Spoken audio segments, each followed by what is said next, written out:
Ray's going to hate every second of editing this show. I can already imagine. I am hosting today, and I've got to say, clearly I wasn't prepared. And if you want me to just like kick everyone off and just run this thing, like, even better. just let me know. Even better. Yeah, absolutely. Send me a message. I'll do it. No worries. All this, I will steal all of this. No problem.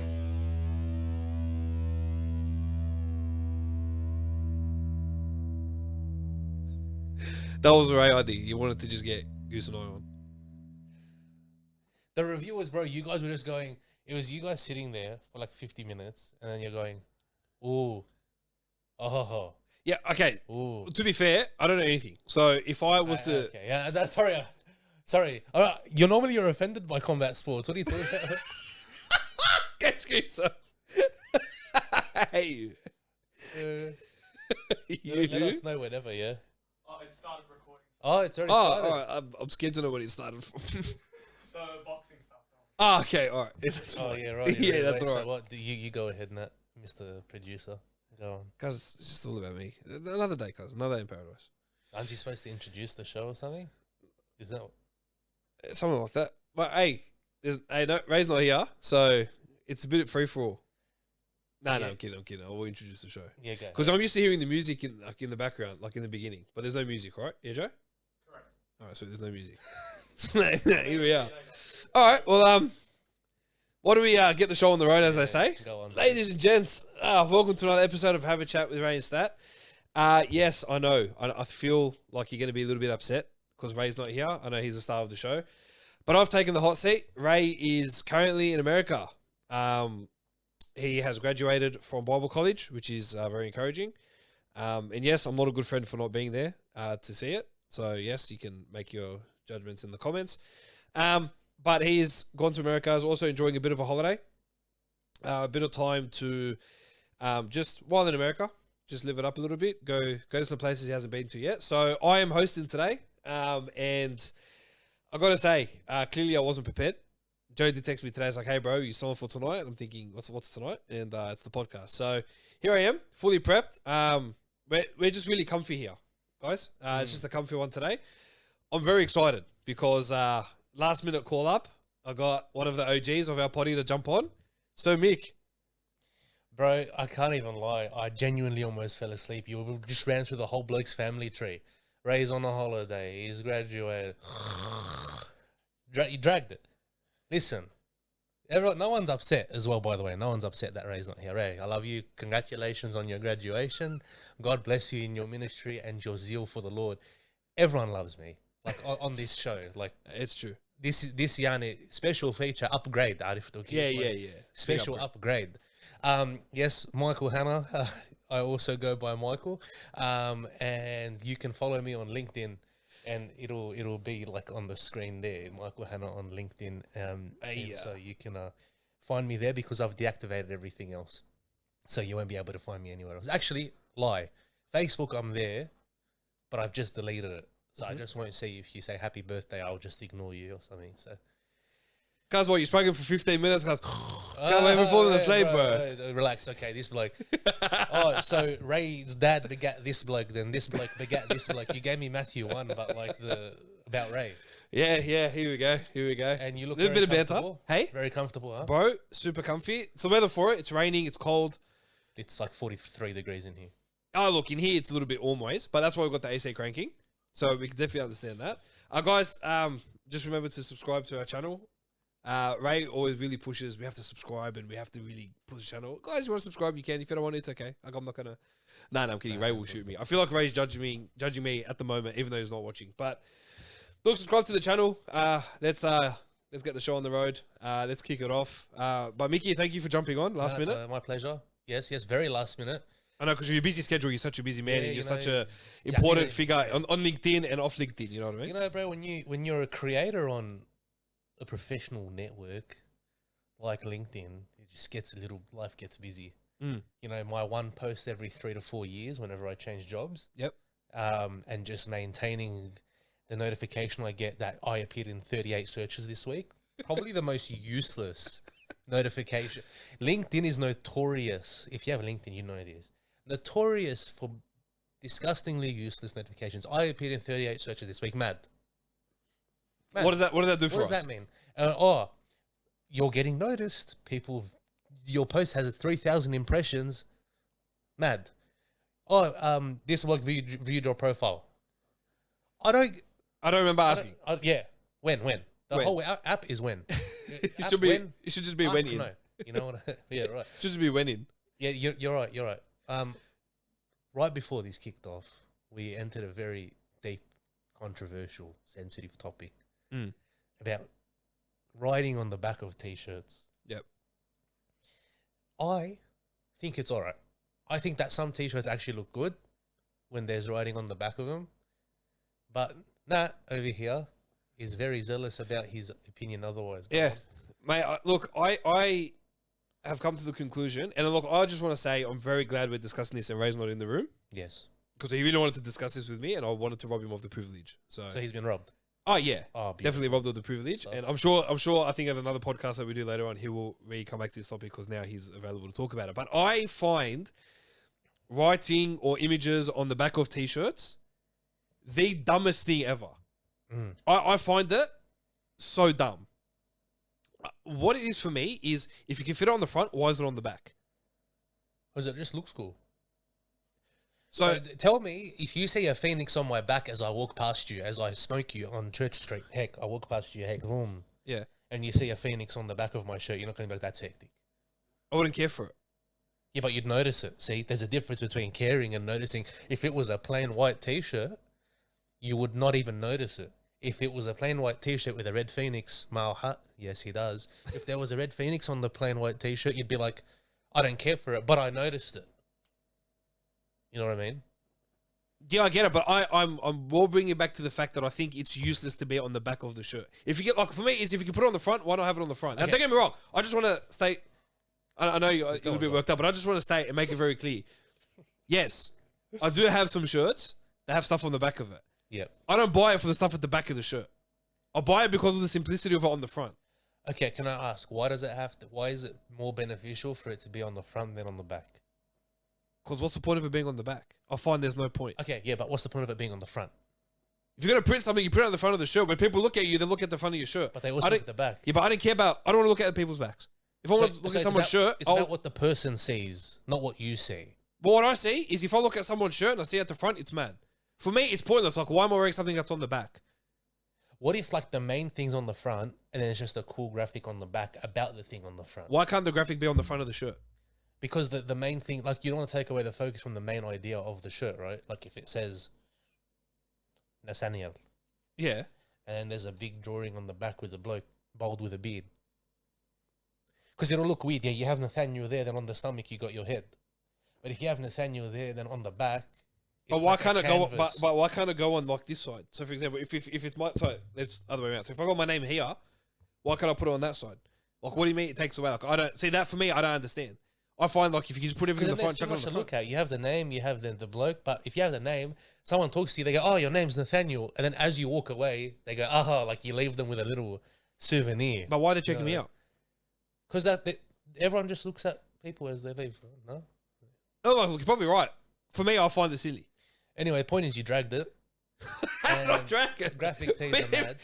We didn't even talk about it for more than 10 minutes. Okay, but sometimes they can go overboard. Agree. Oh, look. But Yes. sometimes nice. It's nice. It's nice. But I again, it's not about the image. It could be a cool image. But for me, it's kind of chuck it on the front. I don't look at your shirt. If I look at your shirt, I want to see what's on the front of it. I don't care what's on the back. Mm. That's for me. That's why I find it pointless. And yes, I'm re-clarifying. I do own tees that have stuff on the back. I look at it and I think it's ridiculous. Yeah, agreed. Like, for example, let's give an example. I have a bloke shirt. I have many bloke shirts. But one bloke shirt I have says bloke, and at the back says Lebanese bloke. Why can't that be on the front? Like, if you've got bloke here, then just put Lebanese bloke here. Like, Yeah. I wouldn't mind that. You know what I mean?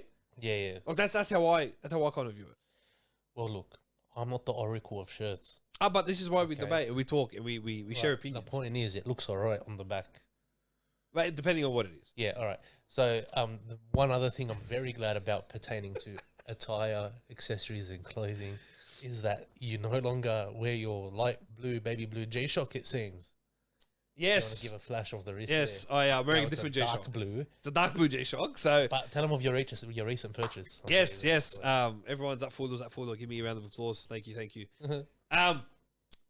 So I decided, I'm like, you know what? I think it's time that I get a shirt. Oh, a shirt. See, I'm still stuck on the shirt. My bad. I get a watch that's, maybe a bit classier, a bit nice. Mm-mm-mm. Now, I've got a lot of watches. They're all like baby blue, and it's fantastic. All 17 of them are G-Shocks. Yeah, all Just different for the G-Shocks, record. different colors, no drama roonies. Different shades of baby blue, yep. That's true. Blue's favorite color of mine. Baby blue, even better. Aqua blue, love it. Send it my way. Anything aqua blue, send it. But like, you got me those earphones that we Yeah, changed on the aqua blue. podcast. Yeah, aqua blue, love it. Favorite color. Moving forward. So I thought, why not seek the guidance of the man that hates the blue G-Shock the most, and why don't I get him to? And I think it was just a conversation. I'm like, oh, hey, bro, listen, just chatting. By the way, looking at getting a new watch. Because I don't spend money on watches that are like excessive over $200. Yes. Like the G-Shocks I've bought, $100, $150. Yeah, right. So I'm not one to be like, oh, I should spend big money on watches, but I'm like, I need something nice. Let me find something super eatwa. And I remember, I think I was just chatting with you, and I was like, hey, like, by the way, got to get a nice watch. Maybe just for like church on Sundays and weddings and nice dinners. Mix it up. غير طعم التمنة. Yeah. Get it done with them, no? Change the flavor of that's in our mouth. And I thought, you know what? Why don't I speak to the guy that wanted to obliterate the blue G-Shock on our podcast? Always. And we had a discussion, and the first thing you sent me, and I fell in love with it. It's a good one, eh? So it's simple. If you're a watch person, you'll be like, all right, bro, it's no Rolex, it's no Breitling, it's no Patek. Right.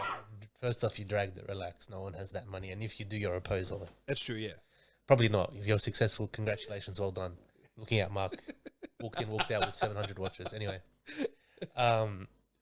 Yes, so it's a Thomas Hilfiger, also known as Yes. Tommy Hilfiger. Tommy Hilfiger. And it's a nice clean black, Clean black. ceramic face, Yeah. black band. Yes. Like black, clean, murattab, like it looks nice Yeah. and classy for Sunday church. Yeps. You can praise the Lord with your hands, and at the same time, you can watch the time and make sure Pastor Mansell doesn't go over. So it's very good. Mabruk, I'm very glad that Thank it's you, brother. arrived. Yeah, today. yeah. Except I Yes. ordered it Sunday morning, came in today. Very good. It is Wednesday, my dudes. Ah. And we're just having a lot of funny. And I was like, really keen. I'm like, oh, finally, the watch came in. 3 days too long for delivery. If you know, you know. But come in, get it, put it on my wrist, and it just hung. And I'm like, man, this. Oh, that bad? Oh, it wasn't excessive, but it did hang a little bit off Yeah, my right. wrist. To be fair. Yeah, right. So now I've got to go to the shops and get it like, I don't know what the term is, but you get it like shrunk to like fit your wrist. Oh, shrunkenization. Sure, let's go with shrunkenization. Yeah. So I've got to get the Tommy Hilfiger watch shrunkenization, Yep. and then that way I'll be able to wear it. Look, maybe I'll wear it on the podcast one day. Heck, if I'm feeling a little bit classy. Ooh. Yeah. Hey, quick, like this. Yeah, Fresh off, little- because sure, hey, sure. Wrist You know? flash, yeah, yep. Very Of good. course. Excellent. But yeah. So I thought, you know what, and I spent what, $300? Like I feel like anything in excess of $500 for a watch, personally, again, personal take, don't come from my head. Don't tell me to wrap it up. I feel like it's excessive, but that's just my opinion. What's the benchmark? Sorry, 300. You said? No. So I bought mine for 300. Yeah. I don't know anything 500 over. I think it's a bit of a waste for a watch. Yeah, right. Personally, Yeah. like if Unless you it's get one it, of the ones that appreciate, yeah.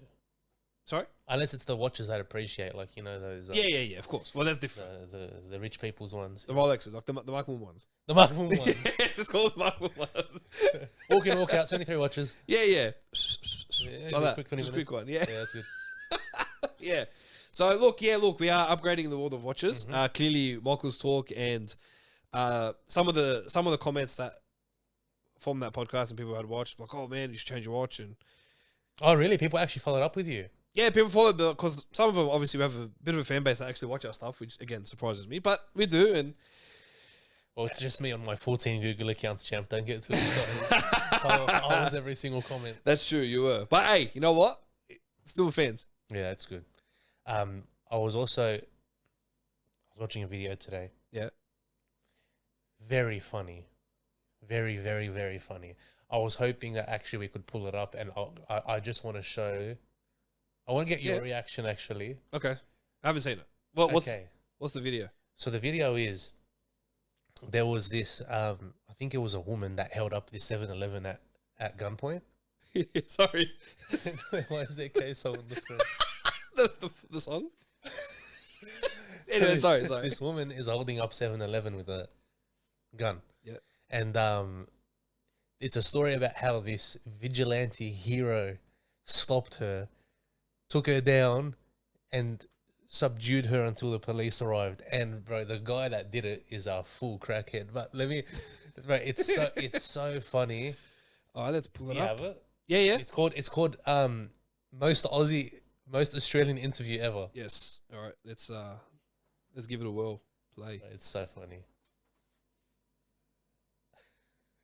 When Nick Ziglinas went into his local 7-Eleven store for his daily coffee, he walked straight into an unfolding armed robbery. Now they're standing here with a gun.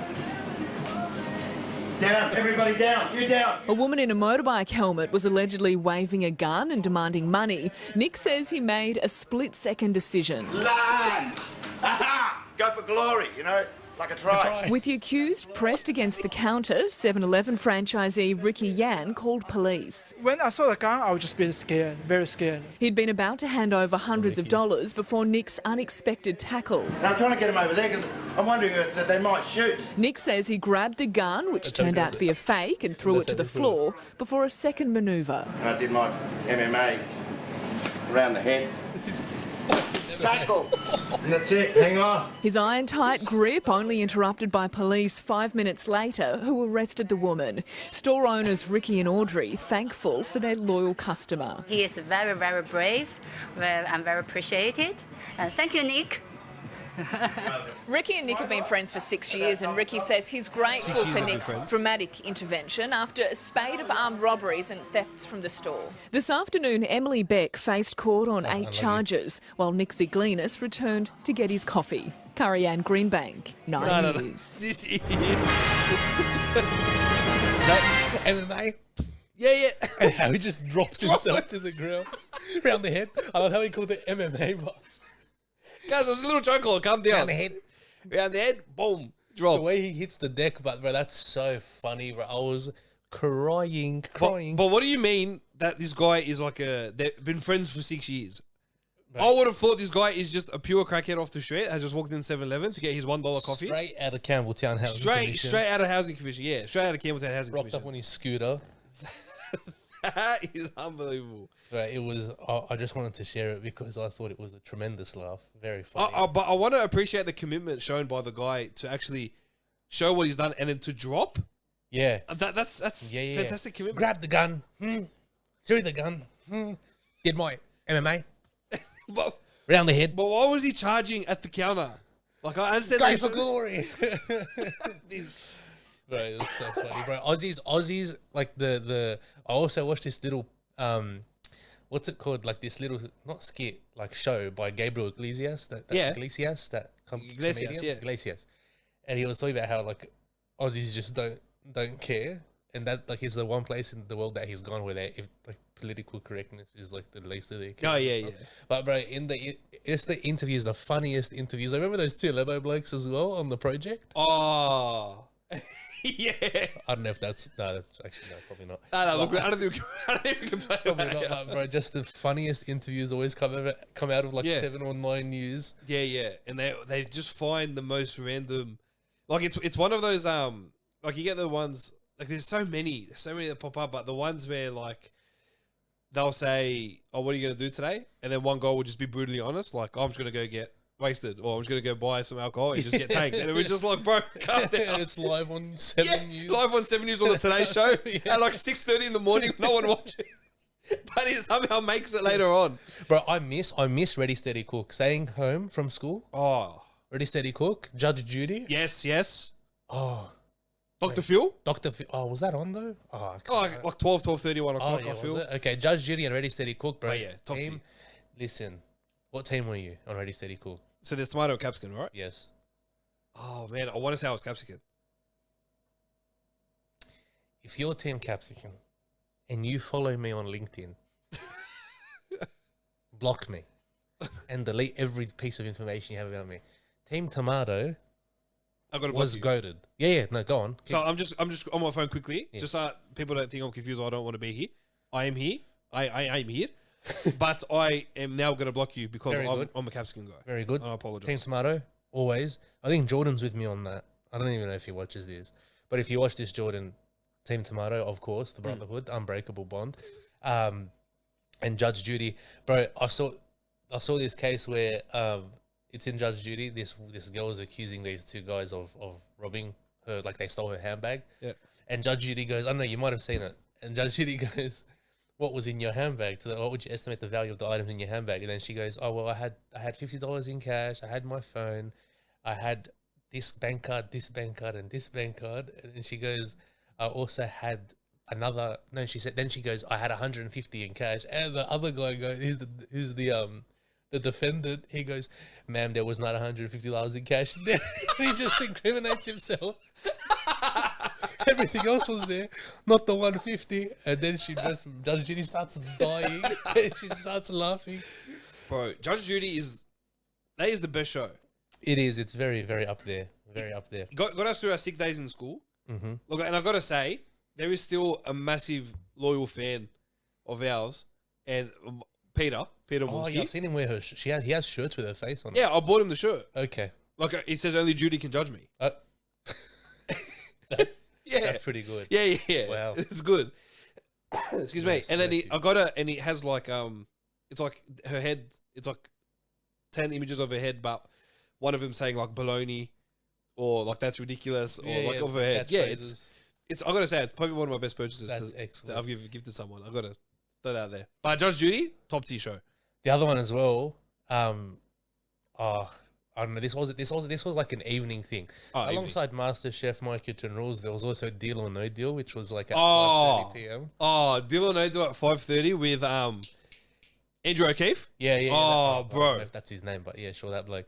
But there's this one video in particular. You already know what I'm gonna say. I don't know if you've seen it. I think it's called The Unluckiest Bloke in the History of Deal or No Deal, and of course it's Aussie. I won't say anymore. If you have it, bro, that'll be tremendous. I tried finding it on YouTube. I couldn't find it. Can I do a quick confession? So this actually, again, we're talking about Jordan. That is one of the funniest videos I've ever watched with Jordan. Every time we send it, we used to laugh all the time. Amazing. And we found out he got deleted, and we were depressed. Like, we would Google search, YouTube search. We were so cut. I'm not joking. Maybe about 5 or so weeks ago, maybe a tad longer, we were talking about the video again. And we're laughing like, oh, that's the funniest video. Telling Peter about it. And we're just having a laugh about it. And then Jordan's brother Billy was there. Billy goes, boys, the video's back on YouTube. No way. We said, what are you talking about? Because I remember sharing it on Facebook and then it got taken down like years ago.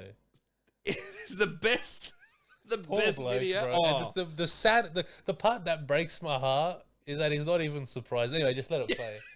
Harder. I'll play right now. Play. So sad. Start a GoFundMe, bro. Straight out.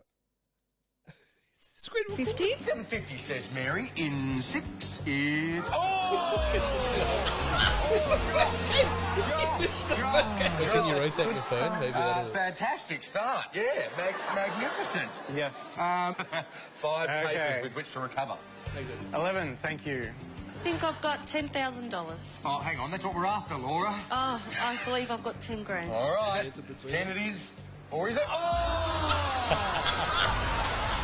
Why was it start at the highest amount of cases? Come on, hit him with the 50, the 75. Number 24. 200 one. I think I've got $50. Nothing green, please, Tom. It's... Oh! Andrew O'Keefe every time. And it's over to... Final warning, stay down. Have you seen that Iron Man movie? I am very unlucky. That's what I would say. I guess we're about to find out if you are Australia's And the grass clapping for him and Andrew O'Keefe on the that side. way at this point. But the They contestants transpired to put me on television and then let me lose all this money. Just to show how unlucky I am. Harami knows. Let's get behind Josh, everyone. We've got to keep that 50,000 in play if we want to leave with 10. Oh, yeah. 3 blues here would help. Number 1. Good luck, Josh. I think I have $500. Low, going $500. It's...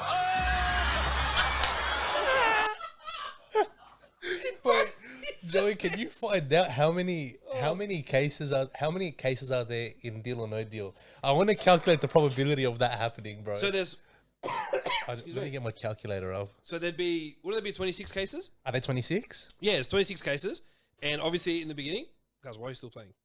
26, you are correct. Yeah, thank you, Okay. brother. Thanks, Joski. Close player. My goodness. So there's 26 cases. Obviously, in the beginning of the show, they pick one. The contestant will pick one, and then he'll go through. It goes 6 cases, then they get to a figure, then 5 cases, then 4, then 3, then 2, then 1s, up until they decide. Bro, as a percentage, someone correct me if you have a maths major or something and you're hectic, correct me. But the way I calculated this, so he has a 1 in 26 chance of hitting the 200. Yep.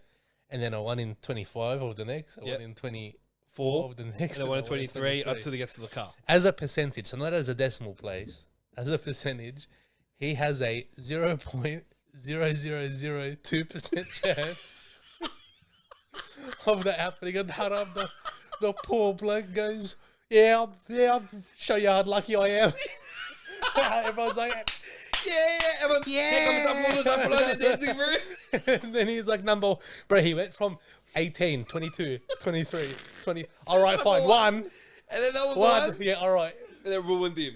No, I love. I'm so keen to find out what his final number was that he got. Because I'd be happy if he got like the car or the 30, but definitely didn't. He probably got like max the dollar. Max. But the crazy thing to me is that the first 6 cases, he eliminated the 3 greens, then the car, then it was the 50k and 25k, or 25 then 10, or 15. I think how it was numbered. I missed it now on the video, but the top 6 best gone.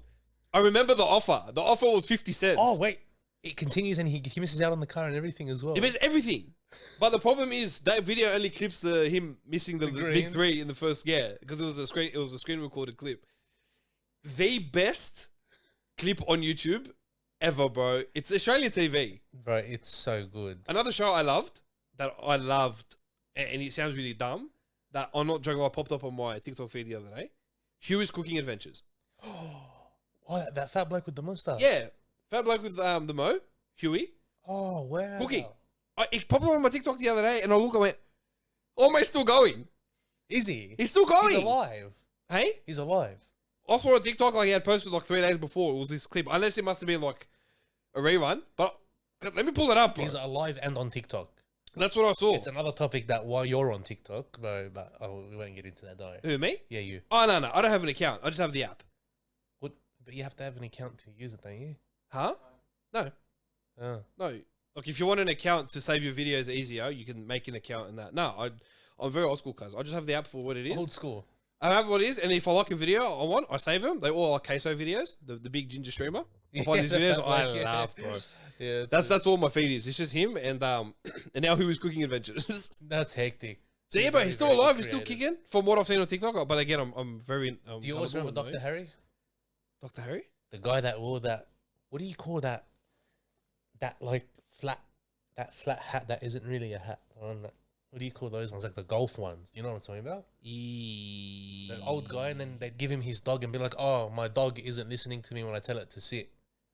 And then he'd go take it away, and then he'll bring it back to the owners fully trained. And they go, oh my goodness. Well, but really, the bloke was just belting it behind the scenes, probably.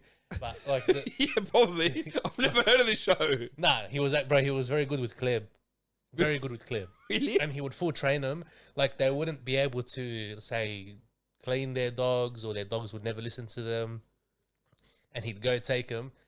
And he was this really old bloke, Dr. Harry, and he would like fix the problem and then just bring them back fully trained in like 2 weeks. Nah, I've never seen it. I've never heard of it. This actually He feels probably new. just brought like a new trained dog and just Yeah. Excuse me. Yeah. Reminds me of a story. I know a bloke. Wait, I'm just mentally checking if I can say this. Oh boy. Yeah, I can. I know a bloke who had a dog. Some of you might know who this is. Yeah, you actually might know who this is. You might know who this is. He had a dog, Sure. and this dog was the love of his life. Like, as in don't misunderstand me. He really loved this dog, and he always played with the dog, and, you know, he came home from school, like, really enjoyed training the dog and whatever. One day when he was at school, the dog ran out onto the street. It's actually not funny, this part. And the dog got hit by a car. And the dog died. You all right? No, I'm just... Yeah, continue. Okay. Sorry. I thought I was heading to a different story, but... Do you know this? Do you know this story? Do you know who this is? No, so far I don't. Okay. So far. So, in that same day, they got a dog of the exact same breed his parents, exact same rough age, named it the exact same name. Don't tell me. Brought it back before he got home. He still has no idea. What do you mean? What?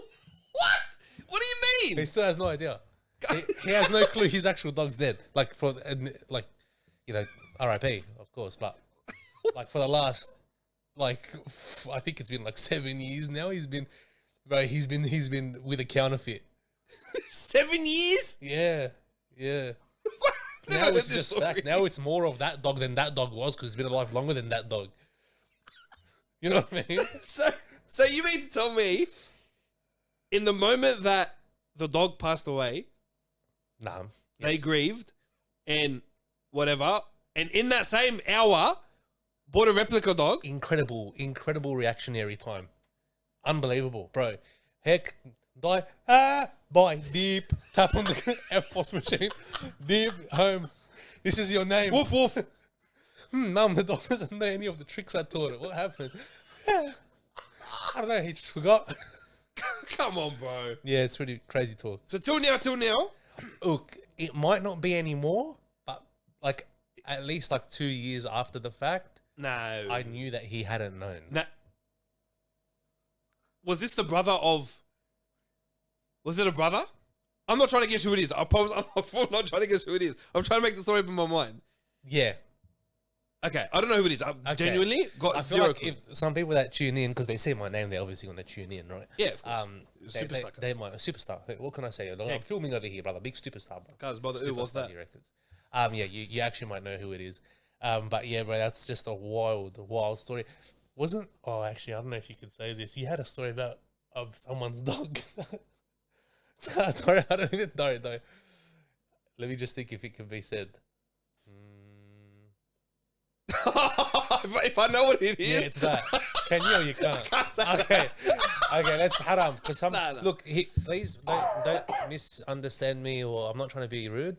I've never had a dog, so I can't relate. Because people get very upset. Obviously, I know Joey, you probably would, and Ray definitely would, because it becomes like a very good mate of yours, and because they have more emotions and whatnot. Yeah, I'm the same. I don't own pets. I don't know how it feels. No, yeah. So I would never laugh at someone's dog dying because I wouldn't be able to know how to relate to them, but I don't think it's funny because I know to them it means a lot. It's more of a, like you said, a companion. Yeah, exactly. So we're not laughing at the fact that these dogs are dying and that, but continue. So moving on from the topic of dogs, look, I do prefer dogs. I've had like 20 cats in my time, throughout my younger days and years. We've had like 20 cats, bro. Once our cat, she became feral. Like full feral, and like by definition, like she full hated us, and every time she'd see us, she'd scratch us and try to hurt us. So we took her to a park, but that's besides the point. That's incriminating, isn't it? Wait. Sorry, the way you ended it it sounded very incriminating. You took it to the park and you did what?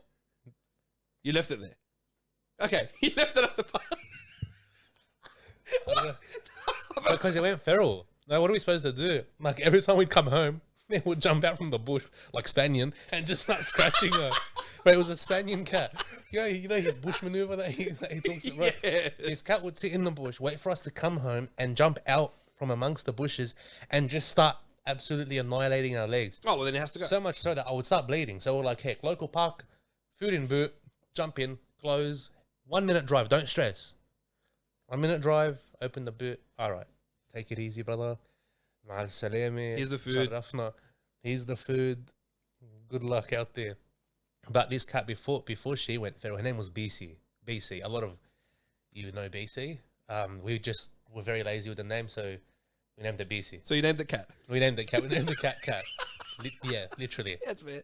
But while she was a young, bright, spring young, lovely female cat, she decided to have many children, and she gave birth in this little.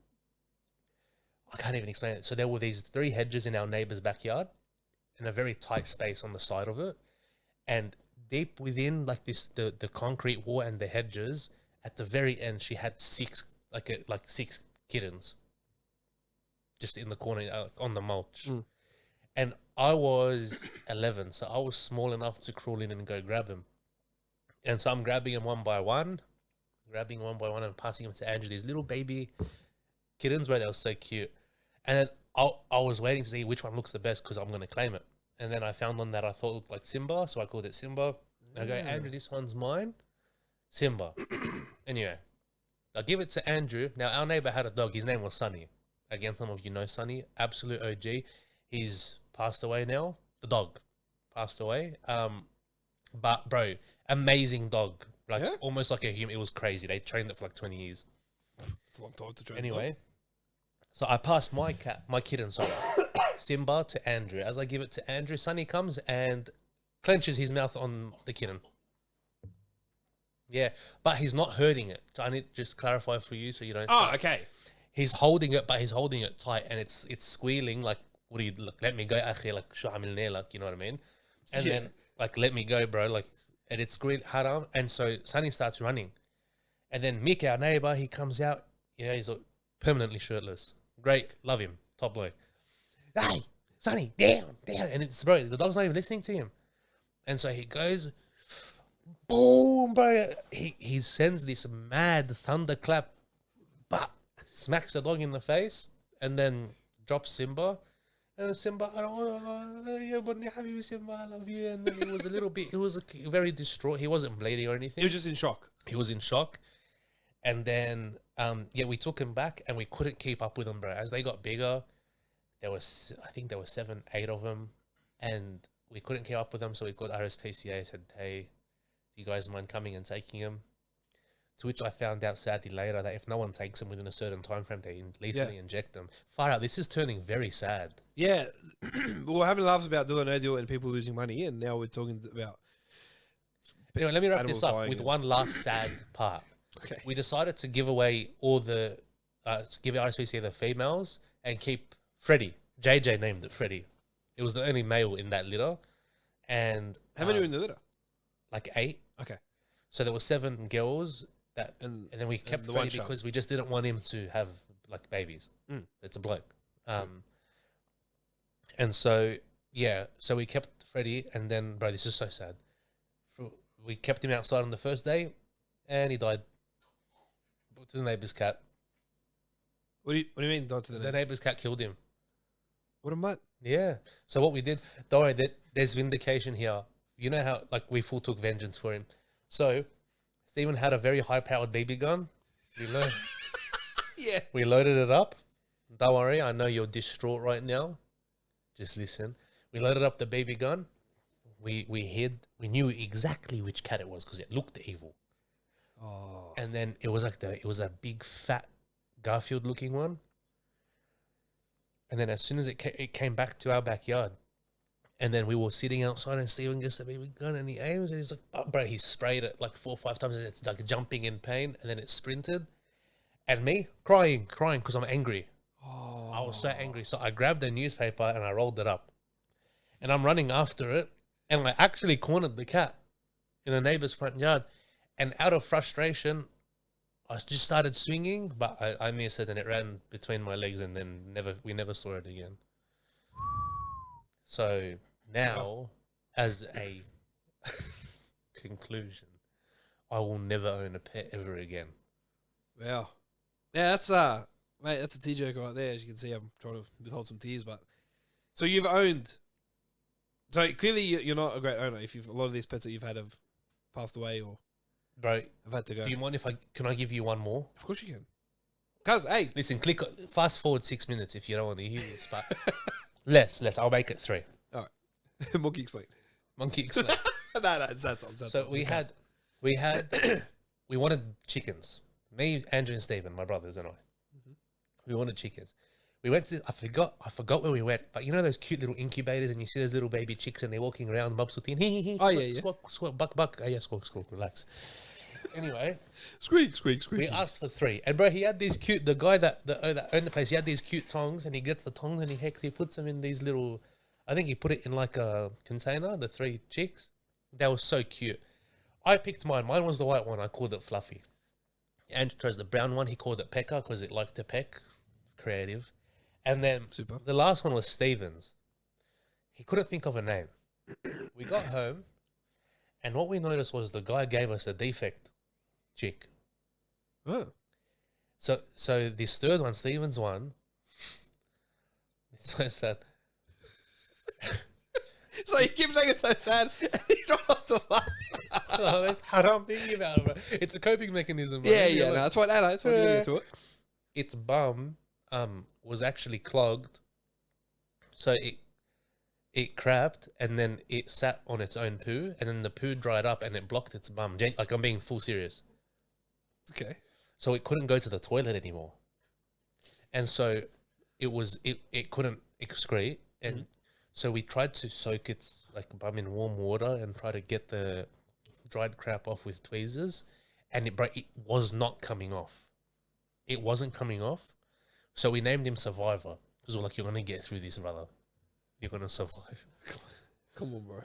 So my dad, Haram, is sitting there meticulously, surgically trying to, work away at this baby chicken. And then it's screaming. It's bah, bah, like that, exactly like that. Bah, like that. And it's screaming every time we try to and it wasn't coming off. So much so that because of all its screaming, it had a heart attack and died. And I went into the bathroom and cried. I watched it pass away. I watched it die, and I went into the bathroom and cried. I was like 9. Oh my goodness. It was so sad, and then we put it in the red bin or something. What are you supposed to do with it? Because for Survivor, you don't do that. We had a bury it. ceremony. We had a ceremony, And then you put him in the red bin. Yeah, we didn't know what to do. We put it in the You red. bury it in your backyard. Oh, actually, that's a full good point. But then, wouldn't it come up with a smell? Look, potentially. Anyway, look, I'm so sorry. No more animal sad thought. Especially if you're a pet owner, I'm so sorry. Please forgive me. I don't want to make you uncomfortable. Anyway, moving on. Listen, I'm not a pet owner. I'm a little bit uncomfortable, I'm going to say. There was actually a time, now we were talking about animal stories, I've never owned a pet.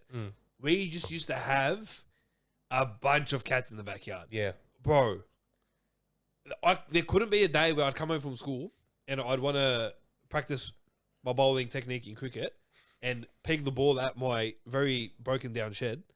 And every time I'd hit the shed, I would see, I'm not joking, 3 kittens just run out and then go, and I'd never see them again. I never fed it. I never took care of these kittens. I didn't care for cats. They're on housing commission. Hey? Housing commission kittens. Yeah, probably. Yeah, And I wasn't even living in a housing commission. That's all I was like. That's what kind of spun me out. But I had a lot of kittens. I never had a hose, but that's a story for another time. My hose kept getting stolen, but I think I went what for. But all I know is that any time that kittens were there, bro, I would rage. Rage. Why? Rage. I hate They're cats. not that ugly. I hate cats. Oh, okay. I just hate them. What is it, a phobia, or you get angry? No, I've got a phobia. I'm not scared of them. Oh, Nothing to be relax, scared tough of. guy. Oh. All three of them, cuz. No, I'm not scared of them. I don't like cats. Like you said, your preference is, if you had to choose between having a pet, it'd be a dog. Yeah, You said that earlier. Yeah, this is true. Yeah, This is true. I'm the same. Not that I would ever own one, but if I did, it'll probably be a dog. Yeah. Cats aren't fun. So then what I would do, obviously being 8, 9 years old, I'd just, instead of practicing my bowling, I'd just get the tennis ball and just try to pick it at the cats. You're a grog. Yeah, it sounds very, very harmful. But there was a time we saw a bird. Like, I feel like something happened to the bird who was injured, and we thought, well, a bird's injured. This, I don't know what to do. Like, I'm not big on animals, so I was like, all right. And we had a lot of milk crates in our backyard. I don't know why. My backyard back in the day was pretty crazy. I had a massive mango tree. Had a lot of milk crates lying around. Had a little like a little garage where back in the day my Judo Hummel used to go and cut people's hair, whatever. Kind of like a lot of old school stuff. But for some reason we always had a lot of milk crates. So I thought, you know what I'll do is I'll get the milk crate and I'll put this bird in the milk crate Okay. and I'll figure out what to do. But I didn't have one milk crate. I had like 3 or 4. So heck, I'm young. I'll put them on top of each other. Heck, I'll give it a bit of shelter. And obviously, looking back now, here I am thinking, wow, I'm taking care of this bird, and something happened. Like I feel like something happened to one of its wings. I'm like, that's fine. So I'll take care of it, whatever. And I tried to like, in the freezing cold weather, I tried to put like a sheet over the milk crate so they wouldn't get cold. And I'm like, hey, because it'll probably be shivering and like it's injured or whatever. And I thought, I'll come in the next morning and then I'll try to see like what the status update is on it. So I wake up the next morning, get ready to go to primary school, GBCCS, Grand Acre Baptist, if you know, you know. And I go outside and I want to go check up on this bird. The bird is completely dead. Not dead. Completely dead. Completely dead. Gone. So I freaked out and I was like, all right, but I don't understand. I didn't give anything to You were eat. angry at the bird Yeah, but I'm thinking like, cuz why are you dead? for dying. Cuz why are you dead? I've given you shelter. I've given you somewhere to like, kick back, relax and, get through the pain, but clearly you're weak and Do you know you why? died. Hey? Do you know why it died? Or how? No, Oh, you actually have no idea. I have no idea. Like, was it just heck? Yeah. So like I found the reason I tried to poke it, and I'm like, this is broken, cuz like, what's wrong with this? Dead. Wow. Yeah, That's crazy. and I think that's when it dawned upon me that in the very dumb moment I tried to take care of it, which clearly didn't work out. I thought, you know what, maybe I'm not suited to have a pet. Yeah, I agree. I think you do poorly. Yeah, No, that's that's fair. not even an insult to you. No, I think- would do poorly. Yeah, I think either you'd accidentally sit on it, you'd accidentally forget to feed it for 6 weeks. Yeah, I feel and like it would just die. for me it'd be like, oh, my bad. Yeah. I've got this animal lying around. Like that's just how I am. Yeah, fair. Well, look, let's forget it. Let's move on from dying. I feel like anytime we talk with you or your brother, he comes here, we talk about animals. Yeah, sorry. Don't always get down to anymore. That's all We right. get into animal talk. Um, But to bring it back to, because we started talking about Dr. Harry, because we're talking about Aussie TV yeah. and everything else. Look, I got to say, I grew up on, obviously as we all did, grew up on Aussie TV when we were sick. Yes. Bro, I loved Playschool back in the day. That's the one show I would rather, like, as a 6-year-old having no idea what any of the world news meant. Like, whenever 7 News would come on and they'd be like, inflation's 7 million %, and I'd be like, what is a percent? Like, back in those days, I would rather watch like the news than Playschool. I hated Oh, oof. Playschool so much. Okay. As soon as it came on with that stupid intro song, There's a bear in their chair as well. People with the game stories to tell. oh, you stop.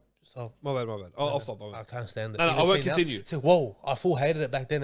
I still, I full hate it now. Yeah, I know. You're getting angry to his house me for a Yeah, second. like Ray, it is fight. The one that he lost, by the Battle way. that he lost.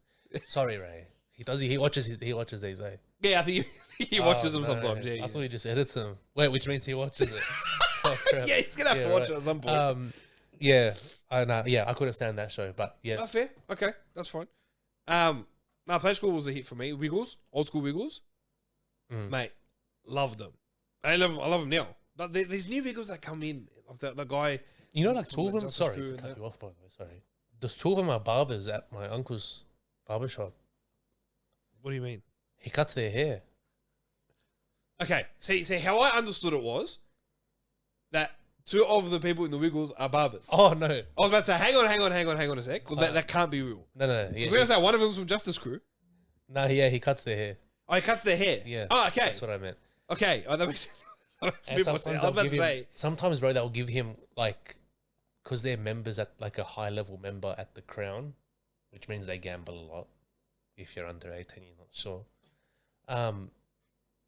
They give him like because the Crown want to keep him entertained and make him feel like, hey, we really value you. Keep giving us your money.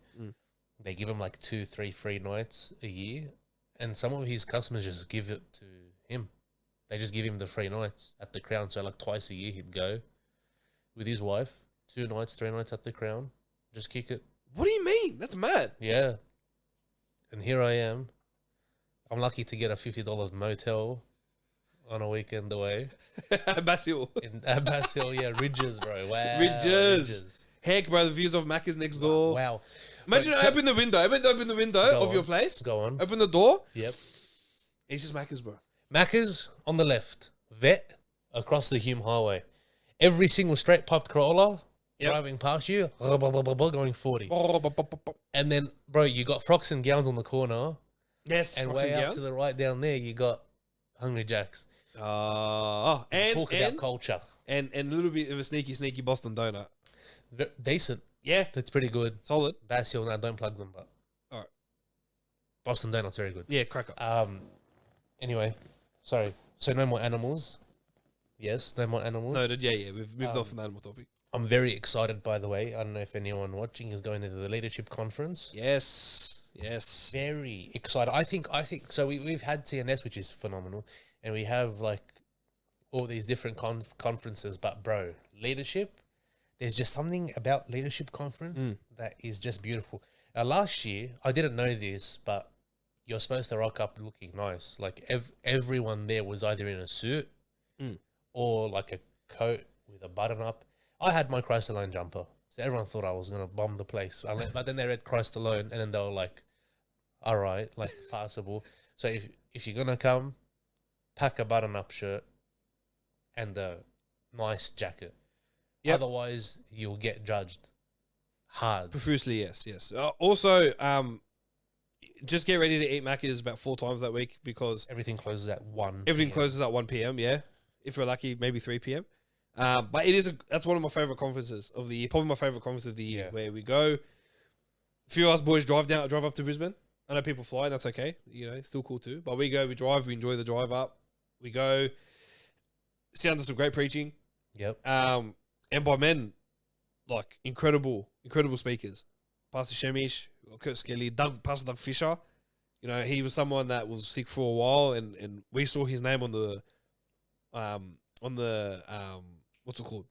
The prayer bulletin thing. Yeah, the prayer bulletin, and I saw it and I went, nah, no way, Doug Fisher's coming for this, because I knew because I know he's been a bit ill and everything, and I saw that because I went to his church in America, like I got to visit his church really? when I was there. Yeah, What's it like there, bro? You know, I saw a stat on the churches in America, and it was like, I don't want to get this wrong, but like they compared it to like mosques and synagogues and places of worship, and they even compared them to like how many fans there are for a certain sport, and there were hundreds of thousands of churches across America, bro. There are so many. I didn't realize there are so many. There's so many that it's like one every few kilometers equivalent of churches.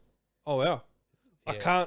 I can't sit here and confirm. I can't say I've really paid attention to like the specific. Yeah, I'm not saying you counted, bro. Relax. Yeah, but I'm just saying. Yeah, like I'm saying there's a lot. Yeah, there's a lot. Why are you attacking me, cuz? Well, lock me up and throw away the key. Bro, cuz. Sorry, so very different note. All right, but leadership conference, Queensland. Yeah, very good. We'll chuck some info on there. Exciting. I'm sure Rabel, as he edits this and watches this, and he'll. Yeah, 100%.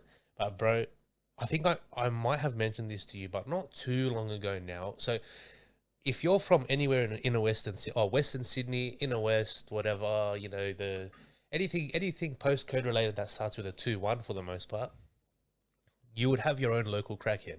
And so this person is someone who walks around the main strip of shops, you know, the main congregational areas and whatnot, and would beg for food or, you know, whatever.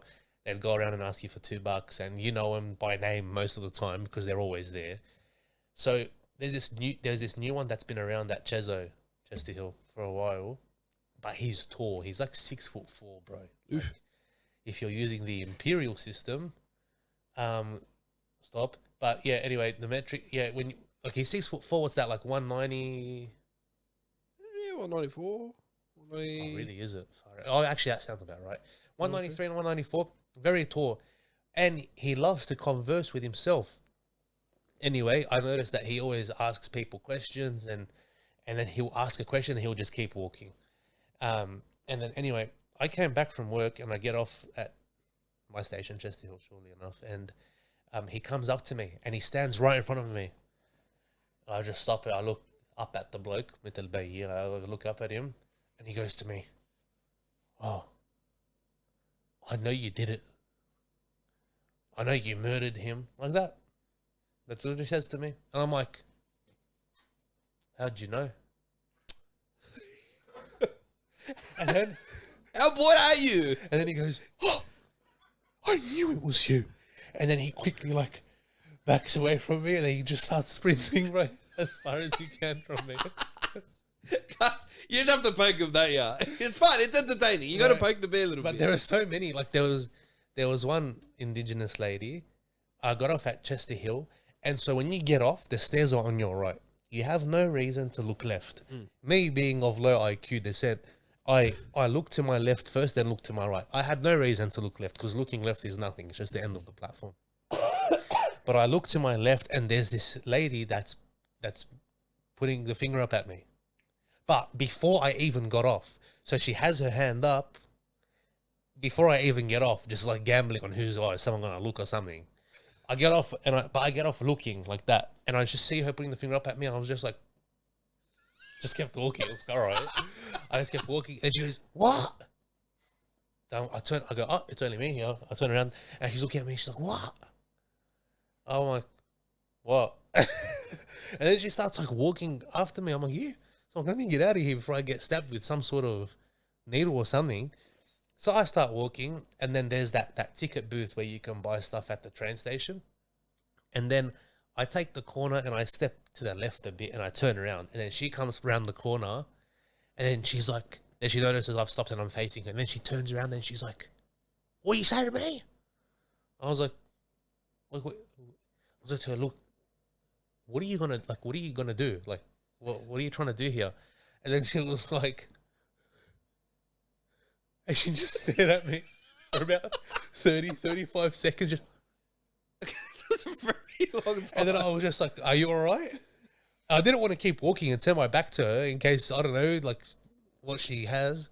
And then at the next train, no, that same train that was still waiting there was there, like it was like doors closing about it, and then she just quickly ran in, and then from behind the window she was still like staring at me. It was very weird. And then I haven't seen her since though. But there are so many new crackheads at Chester Hill. Bro. Get acquainted. Very, very good fun. I don't. Obviously, we had Trent from Punchy. You know, someone who Yeah. was a local and a big hit on YouTube back in the day. But outside of that, I don't know if we ever in Punchbowl at the time, growing up, had an OG that was like a regular crackhead or new crackheads that come through the block. But then again, to be fair, I haven't caught a train since 2012, so I wouldn't know. Yeah, and also you work remote like 9 days a week, so Yeah, exactly. I work like this is my work attire. Like, Yeah. not complaining. bro, there are so But many. I don't miss the train. No, Stuff like that. I can't stand the trains. Yeah. I've never caught the train up until I started working. I had never. That's caught a yeah, train. that's fair. Yeah, that's fair. Yeah, Makes sense. Yeah, Because you lived close to school at the time. yeah. My parents dropped me off, picked me up. Yeah. Very privileged. Thank you, mum and dad. Yep. Appreciate that. But now that I catch I used to catch the bus to uni. Now I catch the train to work because obviously I'm done uni. But bro, back when I was catching the bus, you just see the weird, strange behavior. Like, well, one was haram. It was a bit sad, but like the bus driver was gunning it. Didn't want to give this guy away. The guy did it. He said, "I don't care. You can take me out if you want to." Kept going on a roundabout. Oh. And then the bus driver slams his brakes. And then I was sitting, so there's the first door at the front of the bus, then there's a second door, halfway up the bus, and then there's a seat right behind that door with the clear protector. You know what I'm talking about? The plastic sheet thingy that's transparent. So he slams the bus, boom, bro! I sent a head, like when I tell you, bro, this headbutt. Wow, I'm surprised I didn't knock myself out. Slams the brakes, boom, I absolutely send this plastic thing. I'm in pain, but haram, there's a bloke more in pain than me. There was this really large fella, haram, God bless his soul. He was standing halfway up the bus, holding onto the thing. No. I hit my head, I opened my eyes, he is at the very front in the do not stand zone. where the first door is, and his shirt is off. Somehow, amidst his tumbling rigmarole, his shirt became undone and departed from his body, and so he had haram, and so he's shirtless with his backpack's on the ground, and he still has his dress pants on and his shoes on, and he scrambles to his feet, and people are helping him, and he puts his shirt back on, and bro, I'm like, I don't care that I hit my head. Yeah, that's least your concerns. First off, it was so worth it because the protector was there that I didn't fly forward. I just boom, and I got full observational like a full observation deck of everyone that went flying. Heck, 3-4 minute vertigo hit as well. Yeah, exactly. And bro, I was like, oh, Haram, he must feel so embarrassed. But bro, that was so funny, bro. Sorry, bro, if you're watching this, I hope that you got a new shirt and you're doing well now. Yeah, yeah, of course. Yeah, it was pretty funny. Always have good intentions on the potty. Yeah, it was. For those people. Always, of course. That's just cook good stuff, bro. Just yeah, bro. Yeah, there's so many things out there, bro. It's messed up. So messed up. Right, I feel like I'm telling too many stories. No, you? No, me never. What? No, that stories, cuz. What? Cuz take a look here. All you've told these stories tonight, cuz. this is بالليل. So, I'll say this last one, then we can move on to whatever you want. And then we'll wrap it up. Bro, there was this one time. Again, same Chester Hill bus stop. Bro, don't live in Chester Hill. If you're going to buy there, don't. If you've bought there, sell. All right? Yeah, or if you're going to go, don't go to Chester Hill Station. Go to another station and do your work from there. Yeah. 100. Yeah. With me. Anyway, I'm walking to the bus stop, and there's this guy who comes up to me, and he doesn't say hi. He doesn't introduce himself. He starts talking about his bike that's broken down.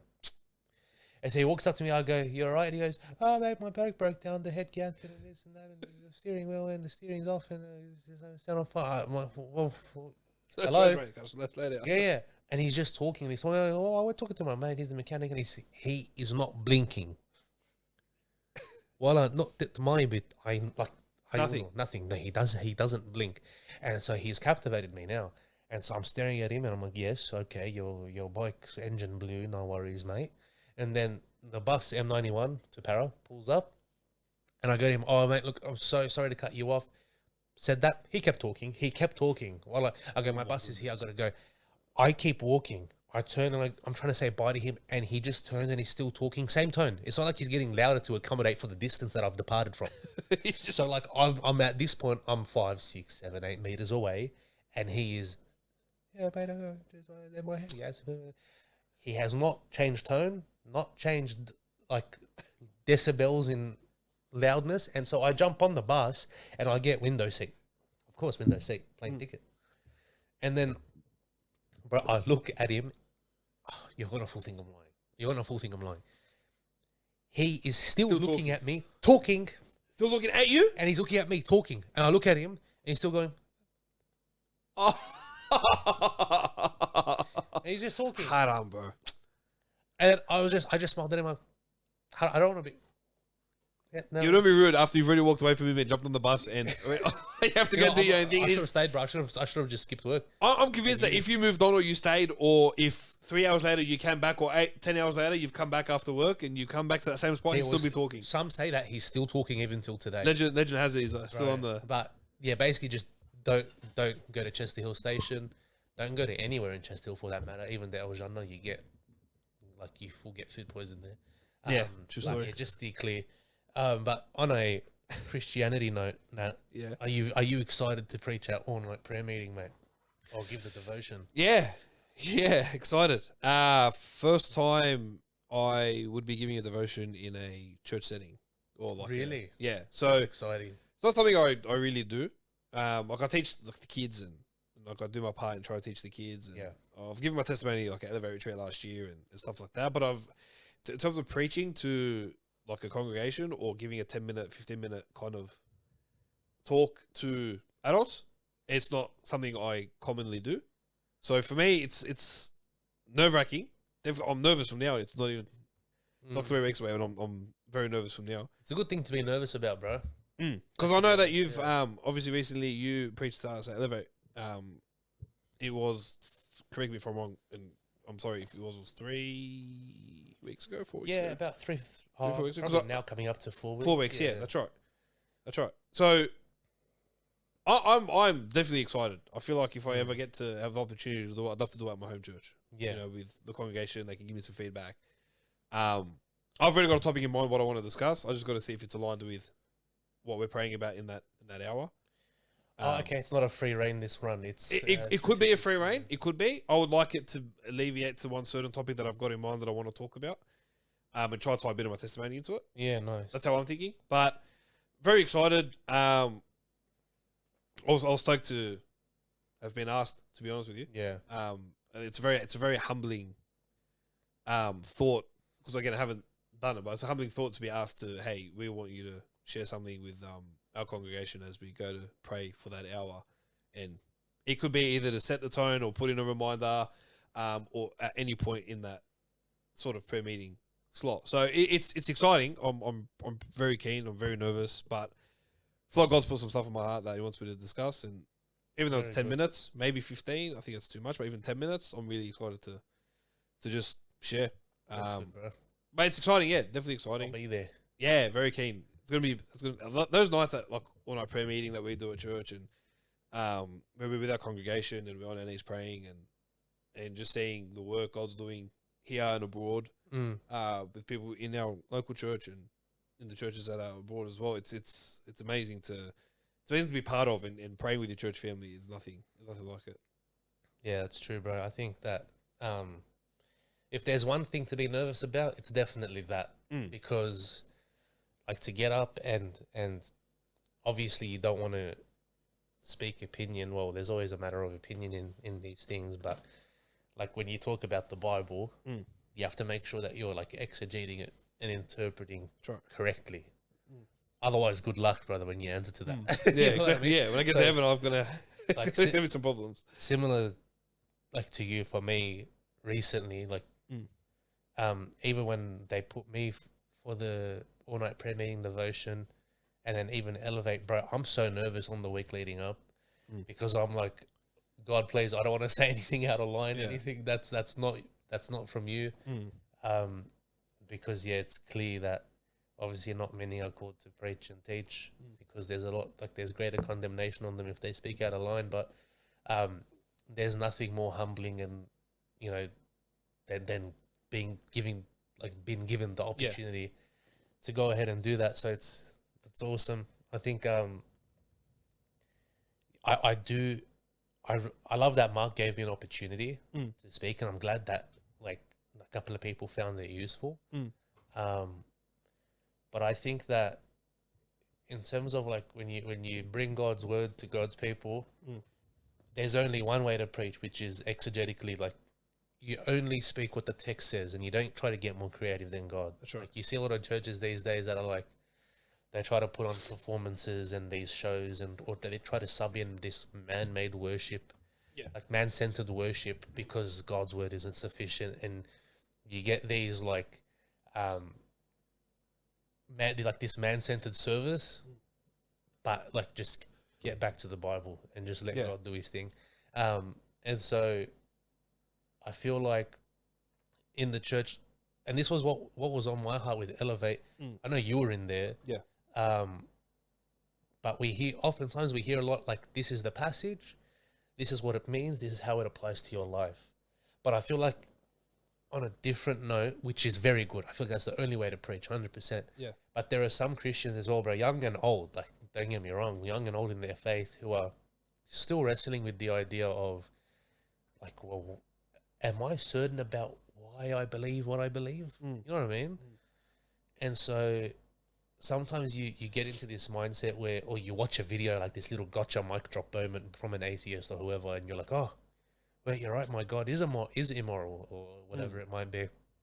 And it starts making you question, like, am I really sure about why I believe what I believe? So I just wanted to address that, because there's a sense of like there's a topic of apologetics that isn't necessarily covered in the standard style of preaching, but if you exegete the text and weave in that, like the apologetics of it, like being able to give a reason of the text that you're exegeting. Like for example, you might have noticed that while I was going through it, I would object to myself and ask the questions that people might have that would come up naturally while they're listening.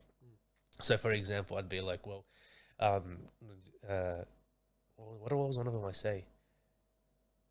Well, what was it? Supernatural Bible requires extraordinary evidence or something. Yeah.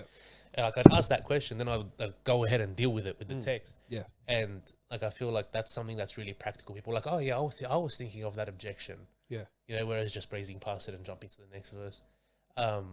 But I really, really enjoyed like getting up there and speaking, and I'm excited for the next one. I've caught up with Mark, not anytime soon, obviously, probably like in a couple of months. Yeah. But I feel like that's the method in which I want to like continue to deliver it, because I feel like Christians who have that feeling of whatever doubt feel like it's a sin to be doubting, and therefore they don't want to bring it to the attention of any other Christians because they're scared of what they might think.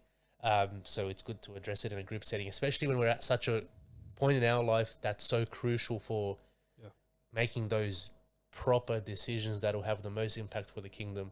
Sure. Like Satan's completely, and the enemy, not necessarily Satan, but the enemy is completely satisfied if we're Christians, but just ineffective.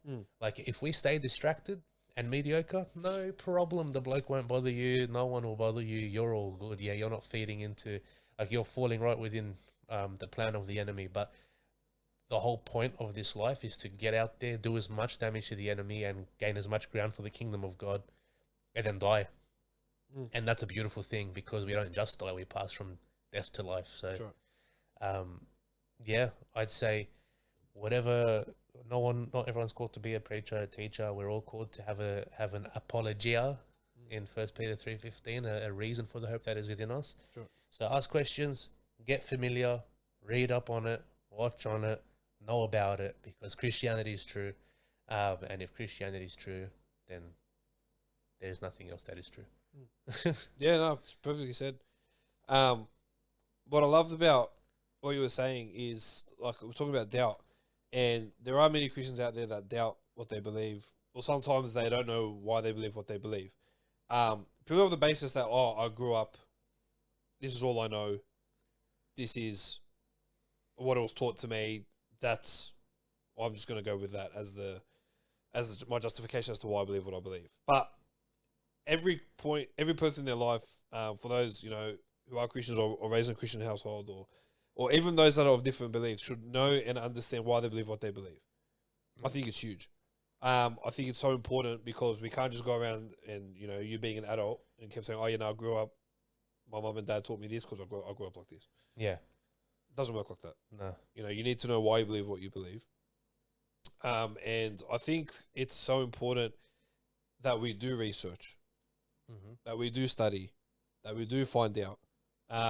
And it's really important that we are getting into the Word. We are finding, these are like for those that doubt, finding out why we believe what we believe, and knowing and having that full faithfulness in Christ, knowing the truth of why we believe what we believe, and then now not just keeping it to ourselves, but sharing that. Because like you said, we've all had moments in our lives where we've doubted, and we've all had times in our lives where we've second guessed. And once you know why you believe what you believe, and we know that it's the truth, and we do know that it's the truth, and like you said, we work on here on earth, and we die, and we pass through death into life, we share that joy to others. We share why we believe what we believe. Mark 16:15, go into all the world, preach the gospel to every creature. There should be a joy about it. Once we've put those doubts aside, and once we've put those doubts to bed, we then share with others the joy that is Christ, and why his death on the cross, and why he did what he did, and salvation and everything else. So, no, it's well said, bro. I think that's probably the best way to kind of end off the potty here tonight. But Mick, thank you for jumping on. Pleasure. Remember, LinkedIn. Yes. Who even has LinkedIn? But no one has LinkedIn. And if you have it, you click on it like once every 6 months. That's true, yeah. But LinkedIn. Yeah. I believe my name is Michael Hanna on LinkedIn. And you'll be able to locate me there. You know what? Actually, we have a couple of openings. So head on over to the company that is in my profile that I'm currently employed at. Go to jobs, and then let me know if you want to have an interview at any one of them. Yeah, beauty. Look, if you want to find my details, you can find me at Faith Baptist Church, Regents Park. Or apparently Ray just checked out my Instagram. I didn't give him the permission, so I'm going to have to sort him out at some point. This probably been going on for a while too, but that's all right. We'll have to do a bit of a his house. But look, guys, thank you so much for tuning in. Remember to like and subscribe to the channel, like this video, subscribe to the channel. If you want me as the host from now on, hey, we can we can do something about that. I'm sure Ray won't be too pleased, but 100%. And that's if you all want me to just like kick everyone off and just run this thing, like even better. just let me know. Even like, better. Yeah, absolutely. Send me a message. I'll do it. No worries. All this, like I'll steal all of this. No problem. No problem. I'll just run through with the Hilux. Like I'll get one of the boys, and then I'll just load up the tray, and I'll just be out of here. So just let me know. I'll happily do it. Guys, like I said, we're very easygoing. Ray's going to hate every second of editing this show. I can already imagine. But thanks for tuning in. Enjoy. Get ready for this to be released. And once it is, stay tuned into the next Talk to Me's and the next Tell Me Mores. Take it easy, guys. Be good. Peace out. Enjoy the good music, unlike the previous. Yeah, bro. It's time we change the music.